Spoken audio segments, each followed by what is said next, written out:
শ্রীরামচন্দ্র রাজ্যলাভ করার পরে মহর্ষি বাল্মীকি রামায়ণ রচনা করেছিলেন।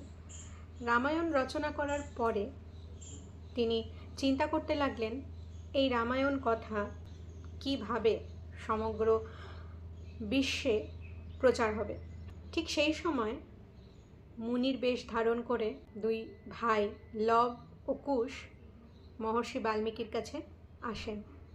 আশ্রমবাসী ভাতৃদ্বয় লব এবং কুশকে দেখে মহর্ষি বাল্মীকি চিন্তা করলেন এদের দ্বারাই আমি সমগ্র রামায়ণ কাব্যটি পৃথিবীতে প্রচার করব।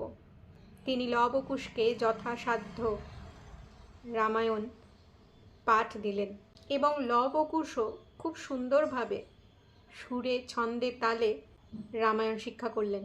লব ও কুশ ঋষিদের সভায়, দ্বিজের সভায়, মুনিদের সভায় গিয়ে গিয়ে এই ধর্মকাহিনী গান করতেন। প্রত্যেকের প্রশংসা কুড়োতেন তারা। প্রত্যেকে খুশি হয়ে তাদেরকে নানা রকম উপহার দিত। এইভাবে রামায়ণ কথা শোনাতে শোনাতে গান করতে করতে একদিন তারা অযোধ্যা নগরীতে পৌঁছে যান। অযোধ্যা নগরীর রাস্তায় রামায়ণ কথা গান করতে করতে একসময় তাদের সাথে রাজা শ্রীরামচন্দ্রের সাক্ষাৎ হয়।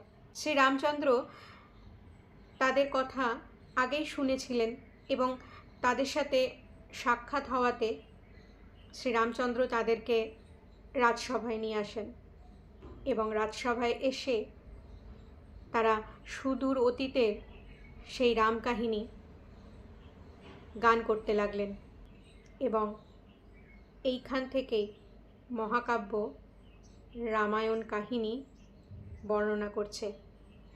অর্থাৎ মহাকাব্যটি রামায়ণ কাহিনী দুই ভাই লব ও কুশের গানের মধ্যে দিয়ে বর্ণনা করেছে।